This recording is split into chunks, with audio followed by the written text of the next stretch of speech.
Hello guys, my name is Lars Stender. I'm a writer from Denmark who specializes in science fiction and fantasy stories. Today I'm here to read from my fantasy novel Madigo and the Hounds. For those of you who want to know more about my work, please find me on Facebook under Lars A.R. Stender. Madigo and the Hounds, Chapter 39.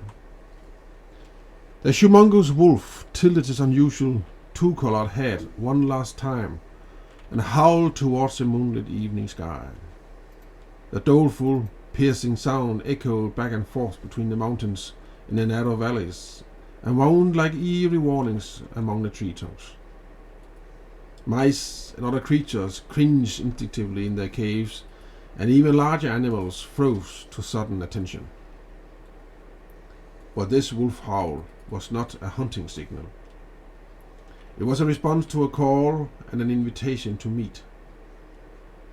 When the last tones of the howling had faded, the wolf hopped down from the boulder it had been sitting on and began trotting upward and eastward. It soon reached the tree line, which it followed at a fast pace for about an hour. It never completely abandoned the protective shade of the trees, and constantly held just as much an eye on the sky as on the landscape around it.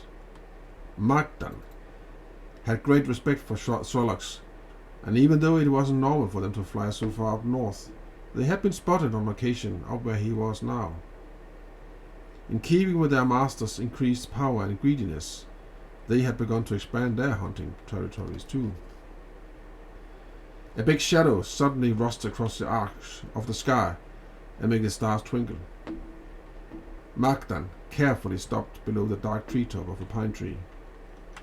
For a brief moment, even the moon was covered, and Magdan's sensitive ears twisted when they registered the faint sound of air currents being cleaved by large feathers. His fur quivered in agitation. However, he waited patiently until he heard the sound of a big bird landing a little further from him. Not until then did he venture forth from his hiding place to greet the new arrival. It was a huge eagle. Its head and beak had a golden shine in the moonlight. It sat at the top of a dead spruce and stared majestically down at Magdan when the wolf approached.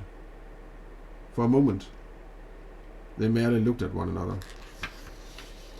Then Magdan sat calmly on the grass-covered slope and greeted the eagle by way of his swords. "You, the king of birds, I greet you.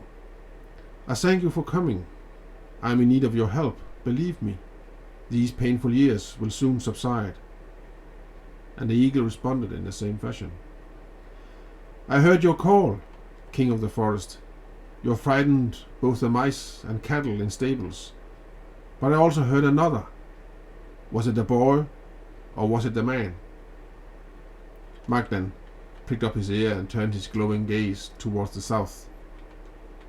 Even though he wasn't able to see Bloodstone from where they were, he could still see the valley in which the fortress sat. "The slumbering one is now awake, but throwing off the yoke won't be easy.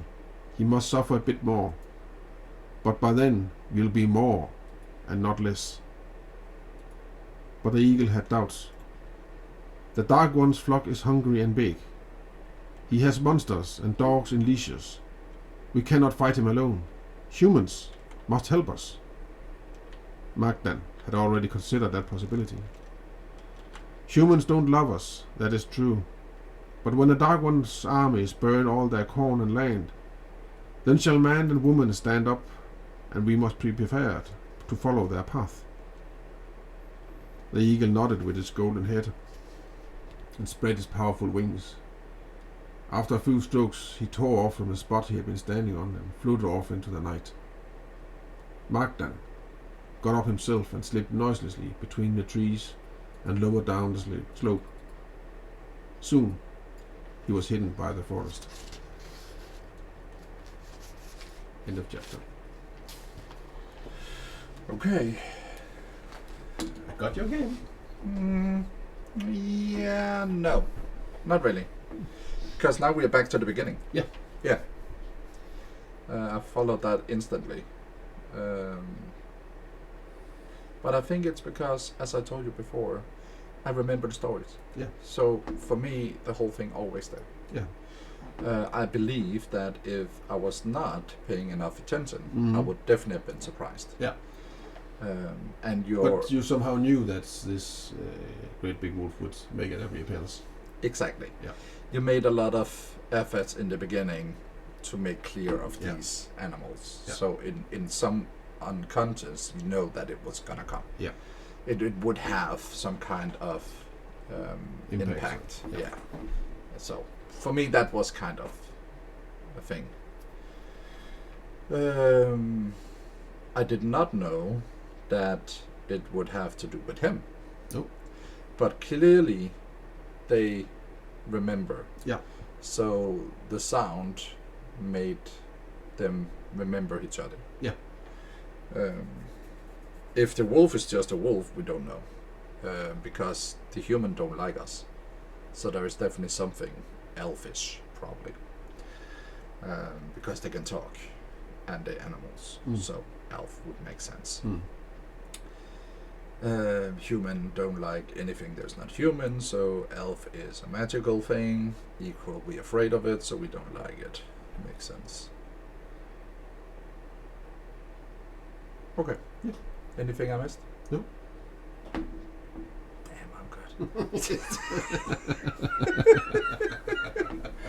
Okay, let's cut it there. Yeah.